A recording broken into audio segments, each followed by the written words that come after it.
Təsəvvür edin ki, evdən çıxırsınız, amma hara getdiyinizi bilmirsiniz. Çox mənasız səslənir, düzdür? Bəs niyə milyardlarla insan ömür yoluna çıxanda hara və niyə getdiyini sorğulamır? Bəs niyə həyatın başlıca suallarından qafil yaşayırıq?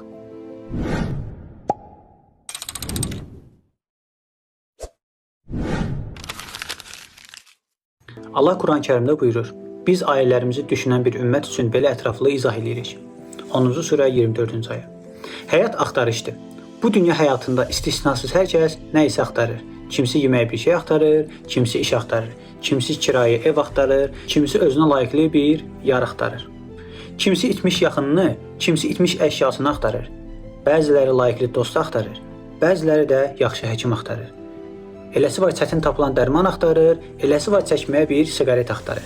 Kimisi münasib bir geyim axtarır, kimisi televizor qarşısında oturub baxmağa bir veriliş. Kimisi oxumağa maraqlı bir kitab axtarır, kimisi də düşdüyü çətinlikdən çıxış yol axtarır. Hətta elə bu saniyə siz bu videoya baxanda belə bəlkə də ruhunuzda rahatlıq verəcək bir fərqindəlik, daxili bir sakitlik axtarırsınız. Hamı axtarır. Əslində bütün bunları axtarmaqla bərabər hər bir insan bu həyatda özünü axtarır. Həyatda özünə layiqli bir yer axtarır. Özünü ifadə etmək üçün münasib bir şərait axtarır. Kimisi axtardığını tapır, kimisi isə yox. Axtaran tapar deyiblər. Əlbəttə bu deyimin real həyatda hər şeyə aid etmək olmur.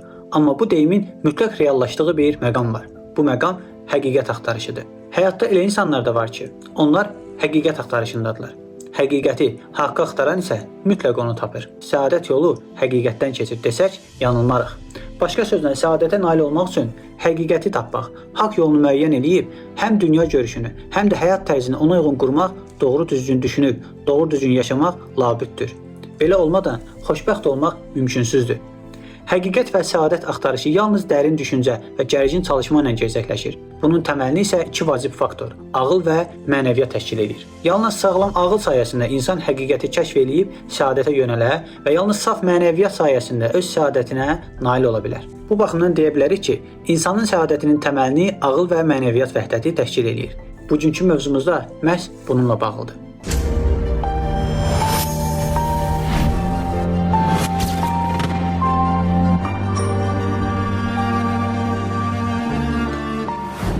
Həyat bizi düşündürür.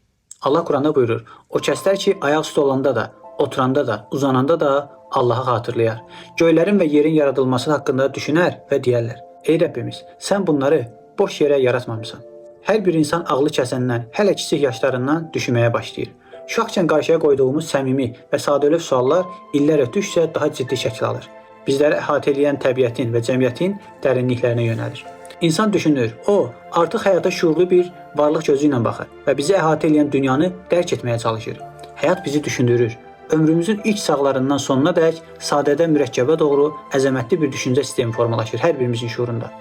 Yaşadığımız dünyaya artıq uşaq gözü ilə deyil, daha açıq gözlə, daha təcrübəli nəzərlərlə baxdıqda şübhəsiz ki, daha əhəmiyyətli suallar üzərində düşünüb daşınırıq. Qara, cansız torpaqdan rəngarəng gözəl bitkilərin, ətir saçan al-əlvan güllərin, növbə-növ meyvələrin bitdiyini görürük.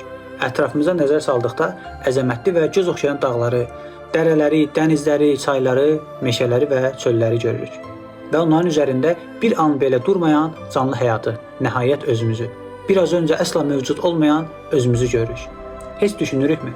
Bütün bunları baxdıqda, bütün bunları gördükdə heç düşünürükmü?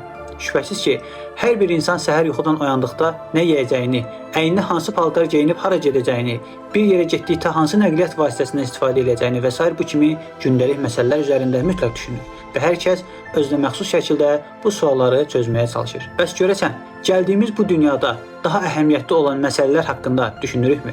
Hər bir şuurlu insan evdən çıxıb bir yerə gedəndə şübhəsiz ki, hara getdiyini, niyə getdiyini əvvəlcədən müəyyən edib yola çıxır. Bəs həyat yoluna çıxdıqda necə? Heç fikirləşirikmi hara gedirik, niyə gedirik? Axı bu yol bizi hara aparır? Görəsən həyatımızın, dünyaya gəlişimizin mahiyyəti haqqında lazımınca düşünürükmü?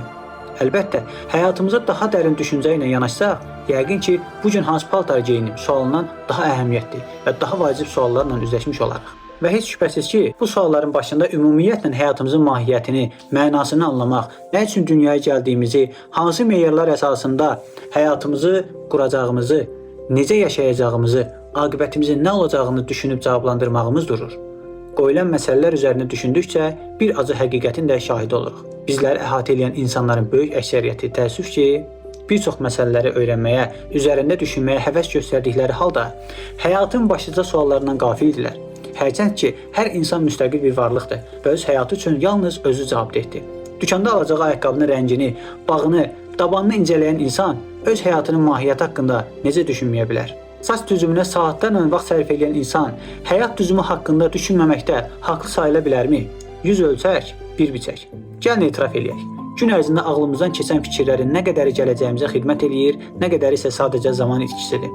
Həqiqətən də bir çoxlarımız gün ərzində etdiklərimizi, düşündüklərimizi bir-bir xatırlayıb bir vərəqə yazsaq və sonra günün sonunda onlara nəzər salsaq, bir çox işlərimizin nə qədər faydasız olduğunun şahidi olarıq. Faydasız işlərə vaxt sərf etdiyimiz kimi, faydasız fikirlərə də kifayət qədər vaxt sərf edirik. Bu isə nəticə etibarı ilə çox uğursuzluqlara, həyatımızın xoşagəlməz axara yönəlməsinə gətirib çıxarır. Bəzən isə hər hansı bir işi görür, yalnız sonra onun üzərində düşünmək, ölçüb biçmək fikrinə düşürük. Belə olan hallarda elə xoşagəlməz nəticələrlə üzləşirik ki, sonra onları düzəltmək çox çətin, hətta bəzən qeyri-mümkün olur.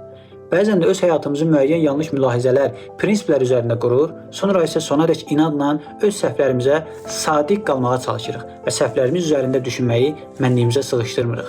Bütün bu kimi sapqınlıqlardan və gələcəkdə onlardan irəli gələcək fəsadlardan qurtulmaq və öz həyatımızı şuurlu şəkildə səadət və xoşbəxtliyimizə yönəltmək üçün gəlin bütövlükdə həyat yolumuz haqqında bir qədər dərindən düşünək və həyati əhəmiyyətə malik olan suallara düzgün cavablar axtaraq. Bu dünya boş yerə mi yaradılıb? Yoxsa bu bir təsadüfün nəticəsidir? Bizim yaradılışımızın bir məqsədi varmı? Yoxsa elə belə gəlmişik bu dünyaya?